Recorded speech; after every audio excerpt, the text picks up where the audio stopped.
Hello everyone, this is Club 10M Plus's exciting new podcast that's here for you. We are all about stories, new developments and learning about individuals.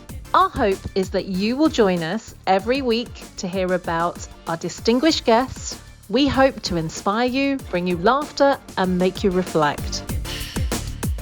Our guests come from all walks of life and primarily they want to share their stories. Not sure about you, but I love a good story.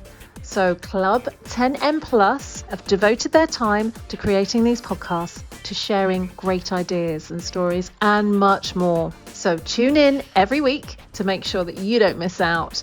It could be you next week. Want to know more? We want to hear your stories. So sign up and be our next guest.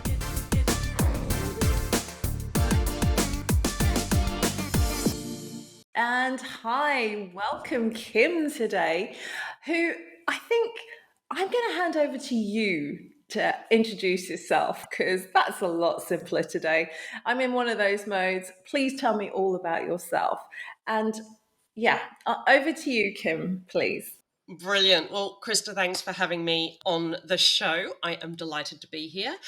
I am Kym Hamer. The weird accent you hear is an Australian one that's been reshaped by 18 years of living in London.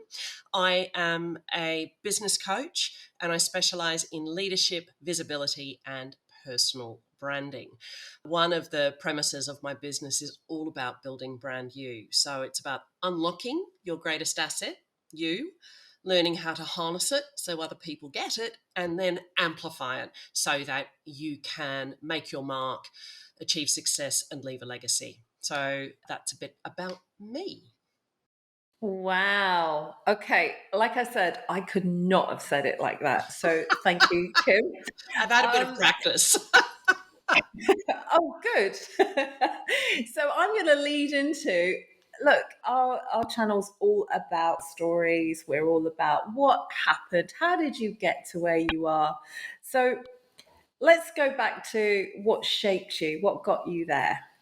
Yeah, I think it's a sort of a story in parts, I guess. So I spent my first 34 years in Australia. And as a child, I was quite ill and low immunity, all of that sort of thing. So I think what I learned was that was about resilience, but I am a prolific reader. And I think that came about through spending a lot of time on my own, not being able to do physical things, in and out of hospital, all of that sort of thing. And reading became my bedrock, if you like. So I always say to people, there's the professional. And if you can't find me, I am curled up somewhere in the corner with my nose in a book. So that's where you'll find me. It is my favorite thing to do as well. I got to about 34 and I'd had this fantastic corporate career in Australia in marketing and strategy. I had started out with marketing and psychology degrees, one of those lucky people who ended up doing a job that they studied at uni that they loved. And I'd worked in all sorts of industries and grown into things like running business divisions, turning around divisions. So it became much bigger than the marketing story. And in 2003, I had just sort of left a job and was taking a couple of months off before I found the next one. And my friends convinced me to go to this pub where all these people were celebrating the Rugby World Cup in 2003. I met a whole lot of Irish people. Shall I just say I had a lovely time for a week with them. And they kept saying, you should come to London. You should come to London. And I'd not planned it. And all of a sudden, this deep down feeling was like, I think this is what's next for me. I have no idea what it looks like. I have no idea. Yeah, like really deep, like the switch had gone. And I thought, if I don't do this, every time life gets a bit rubbish, I'll look around and say, I should have. And I don't ever want to live my life like that. So that was sort of like this first big leap. Yeah, but that is so amazing because that's like that gut feeling that wrenches you that you just cannot get rid of because you know you have to move. Yeah. And that comes from core. That is just doesn't happen. That's No. kind of wow. So some Irish guys, men, Exactly. girls, whatever, Exactly. Yeah. convinced me Yeah. that London was the place. Yeah, Okay, they were responsible completely, not me at all. No, let's go and find them later. But Yeah, yes. no, that's right. So Well, London. what's interesting is 18 years ago, so I made that decision in the November, and by the 21st of January, I was in London. I had moved, and the intention was to build a life here. I wasn't coming for a couple of years to test it out, like a lot of people do. So I landed. I had no, I had a little bit of money, but I had no contacts. I was basically starting from scratch. And I was thinking to myself, well, we're all kind of related, aren't we? Australians, we came originally from Europe and the UK, and like, what could be so different? And then I'd say things like, oh, it's a bit wet outside today. I got the hem of my pants wet walking to work. Now, anyone who is in the UK will know that pants means your underpants. In Australia, my pants are my trousers or slacks or, whatever language you are. So Oh it really wow. taught me something about not just how we show up for others and what we say, but it's in the nuance of what we say, who we're saying it to, and where. And I think back and think, gosh, that's all about branding out there in the world, isn't it? And how you show up. Yeah. But there's this Yeah. particular story Absolutely. I wanted to share. I was temping for one of the big newspapers and just doing the secretarial work. I was not a journalist, can I just say that? But one of the girls had been off for 3 weeks. I'd been in a week and then she'd been off for 3 weeks, so she'd broken her wrist. And, I was just taking initiative and making things happen while she was away. There was a big team there. And she came back into the office and I, always did a coffee run. So I delivered the coffee to her desk and sort of asked how she was and all of that. And we were chatting. And I said, I hope you don't mind, but while you were away, I went for a fossick on your desk. And she looked at me, her face went white, her mouth dropped open. And all of a sudden, I realized is that she'd never heard the word fossick before, and she was having all sorts of thoughts about what I might have actually done on her desk. So in my mind, I'm going, "Oh, what does fossick really mean? What's another word for fossick? And do you think I could think of one really quickly?" And so I ended up saying, I kind of rummaged on your desk. I was looking for this, and I rummaged on your desk. And she went, "Oh," and the relief was palpable, I tell you, between the two of us. So again, it's that whole being not just about who you are as a personal brand or a leader or anything like that, really taught me a lot about how you come across to others and how important it is to really listen for that and make space for stuff to go wrong and just be kind of Oh wow. fun Yeah. about it. I think, Yeah. Yeah. that moved to, and 4 years ago, I had another gut decision and I became an entrepreneur, much in the same way the London thing happened. I was looking for a job, had an epiphany, thought I can't find the Kym shaped box in a company. I'm going to have to build it myself. That was September. By January, I'd started my business. So it doesn't happen all the time, but my big moments in life and probably the things I'm most proud of building are the things that have come from that deep gut decision.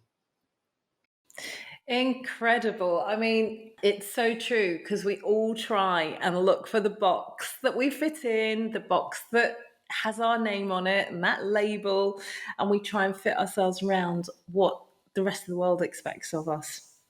So that kind of brings me on to how powerful it is to have your own brand. And I mean, you are the queen of brands. So let's explore that while we've got a few more minutes. Yeah, brilliant. So, one of the things, I mean, this really came about when I moved, when I made that decision to shape the Kym shaped box, because moving from a space where I was very comfortable to something completely new, I had lots of corporate networks, but I had no entrepreneur networks. I had worked in all sorts of areas of marketing and strategy and proposition and innovation and customers in corporate, but all of a sudden I had to define who that was for myself. And it was hard. Just coming out into the world as a business coach is great. But then you kind of go, well, what do people think a business coach does? And what do I do as a business coach that's unique and different and powerful versus someone else who positions themselves as a business coach? So I learned a lot about how to take what I'm great at, what I enjoy, what lights me up, and then put some shape around that to create Building Brand You. It's based on my own experiences. The exercises and the frameworks are things that I've used and learnt along the way. So it's this thing of going, I've been where you are. I know how important it is not just to build your personal brand, but to really resonate with it and then learn how to translate that so that it exists in the world of others. So there's two pieces. There's the self stuff and there's the how do I make it land with others? And that's where a lot of my coaching background, my marketing and that's branding background comes in. I take all of those secrets and share them. They're not secrets anymore if you know all about Kym. No, Kym, I want to thank you so much. I can't believe the time's flown and I love the stories and I know you have plenty more. So I think you'll be happy to come back on at some point as well, Well, but it's been an absolute maybe, yeah. Listen, I know you've got some big travels coming up, so next time we can share those if you feel like it. Oh, there'll be some funny stuff. Yeah. Definitely. Oh, thank you, Kym. I really appreciate it and good luck. Thank you. Thanks for having me, Krista. Have a brilliant day. Okay.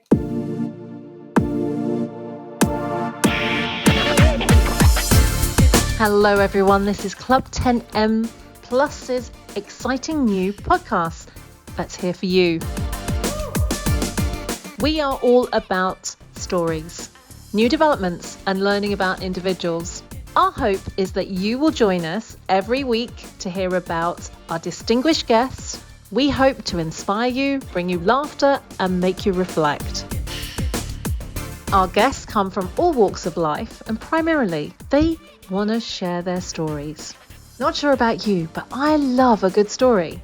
So Club 10M Plus have devoted their time to creating these podcasts, to sharing great ideas and stories, and much more. So tune in every week to make sure that you don't miss out. It could be you next week. Want to know more? We want to hear your stories, so sign up and be our next guest.